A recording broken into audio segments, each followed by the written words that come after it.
Thank you, Mr. Chairman. Thank you for being here today. Secretary Granholm, approximately 20% of our grid is nuclear, correct? Correct.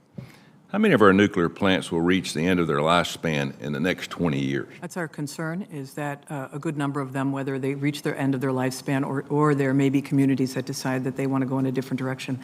We want to keep our nuclear fleet afloat, which is why we just issued a civilian nuclear credit to be able to do that.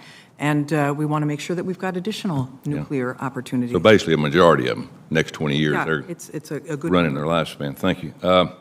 Next generation energy. So we're going to try to double our energy capacity, keep it carbon neutral, and retire 20% of the cleanest energy sources on the grid. That's what we're going to try to do. That's our plan. I wouldn't say that we're going to try to retire 20% of the clean. We want to be able to replace those. We want to be able to add additional advanced nuclear opportunities. You know, many Americans are fearful of nuclear power. They have the right to be.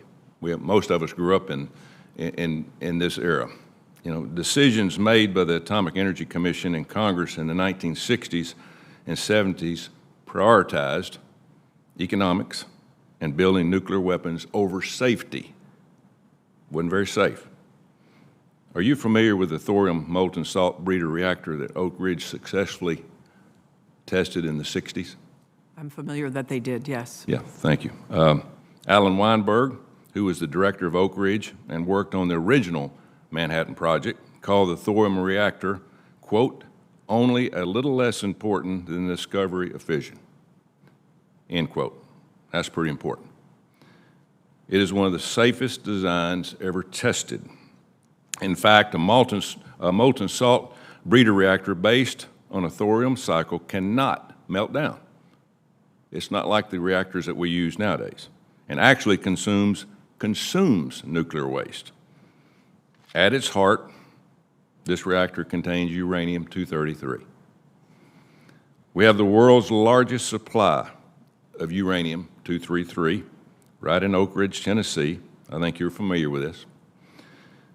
But your department was tasked to irreversibly destroy our supply of U-233. Is that correct? Yes, we are diluting and disposing of it. Downblending it, yep. Thank you very much.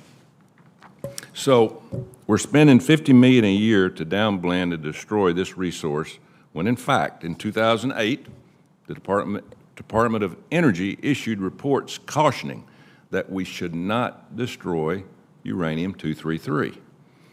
Have you read these reports? I've You're not familiar read that with one them? from 2008. Okay.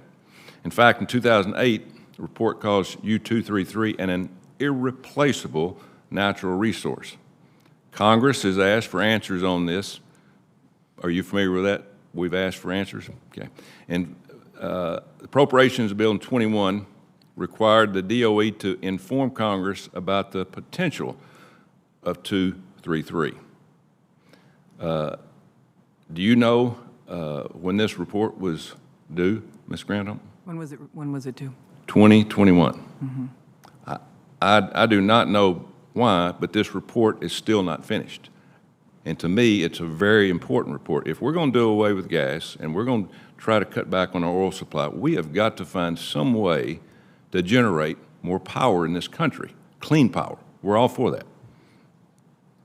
My colleague, Senator Warren, I do not see eye to eye on a lot of things, but we do agree on how egregious the mismanagement and disregard for civilian oversight is within our Department of Energy. We have got to pay attention to facts, and these are facts that our scientists, we all want to follow science, this is facts that scientists have come up with. We have a national treasure that could solve our nation's clean energy problems and also have been proven invaluable in the fight of cancer, and we're destroying it.